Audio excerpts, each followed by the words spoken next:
TV, আমার দেশ, আমার গর্ব।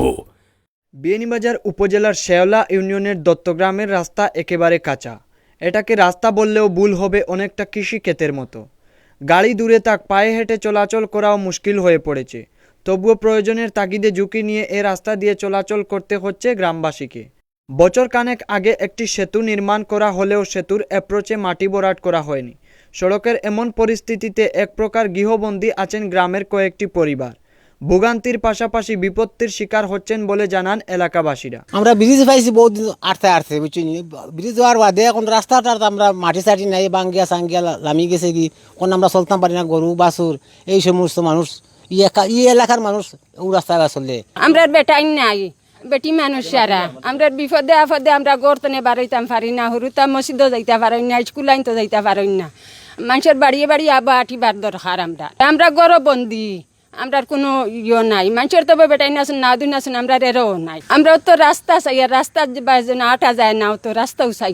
আমরা এই দত্তগ্রাম রাস্তা লাগি আজ 10-12 বছর থাকি খুব কষ্ট করি আর রাস্তার কারণে বাড়ি থাকি বাড়াইতাম পারি না, রাস্তাঘাট গাড়াওনি থাকে এগুলা গাড়াতে আর আটা যান না কোনো নমুনায়।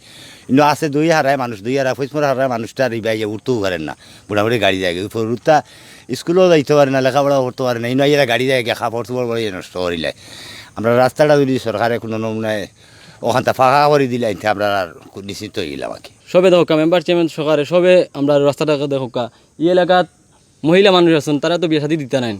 একটা মানুষ যদি না আয় তে এই এলাকা থেকে ফিরিয়ে থাকি। ই যেন পেখো গাড়া গেছে, কালকে একটা গরুর ফাও ভাঙিছে। গরুর ফাও আমরা এখন মহিলা আমার চাষি সম্পর্কে লাগেন, ও তানোর হুরুতাই মসজিদ হইতে পারে না, স্কুল হইতে পারেন না। এখন আমরা রাস্তাটা চাই আর কোনটা চাই না। এ বিষয়ে শেওলা ইউপি চেয়ারম্যান জহুর উদ্দিন মুঠোফোনে বলেন, শুষ্ক মৌসুমে ব্রিজের অ্যাপ্রোচে মাটি ভরাট করা হবে। আমরা একটা ক্যামেরা করি যেন আমরা সুবিধা হইল না, মাঠে কামড় যে বরাদ্দ আইলো মনে করো ওগো করছি করলি যে টাকায় আমরা করছি। এর সামনে দত্তগ্রাম আরো একটা কালবার আছে, আমরা টিআর আর কাবির কত পাইছিলাম। 3টা প্রজেক্ট করছি, একটা মহিলা মাদ্রাসা করছি আর একটা করছি জিওর। ও কালবাটর মুখ বড়াইয়া দিতাম আর এগুলো করছি না আমরা করুন। মনে করো শুষ্ক মৌসুম ডিসেম্বর আমরা করিয়া দিব।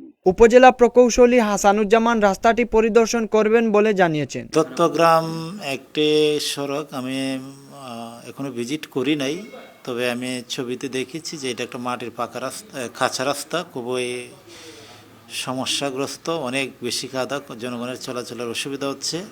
এই ব্যাপারে কী কী প্রয়োজনীয় পদক্ষেপ নেওয়া যেতে পারে আমি ঊর্ধ্বতন কর্তৃপক্ষের সাথে কথা বলে যদি কোনো সংশোধন বা পাকা করা যায় সে ব্যাপারে আমি আমাদের শ্রদ্ধা এমপি মহোদয়ের সাথে প্রয়োজনীয় কথা বলবো, ওনার সাথে কথা বলে প্রয়োজনীয় পদক্ষেপ নিব এবং আশা করি এটার ব্যাপারে একটা ইনশাল্লাহ একটা ভালো একটা ফলাফল আমরা দিতে পারবো ইনশাল্লাহ। প্রায় 1 কিলোমিটার সড়কটি চলাচলে অযোগ্য হয়ে থাকে সারা বছর। তাই দ্রুত পদক্ষেপ নিয়ে রাস্তাটি চলাচল উপযোগী করে এলাকাবাসীর ভোগান্তি নিরসন করবে কর্তৃপক্ষ, এমনটাই প্রত্যাশা। শাকের আহমদ, ম্যাপ টিভি। ইতিহাস, ঐতিহ্য, সংবাদ, বিনোদন, ব্যতিক্রমী সব আয়োজন। ম্যাপ টিভি, আমার দেশ, আমার গর্ব।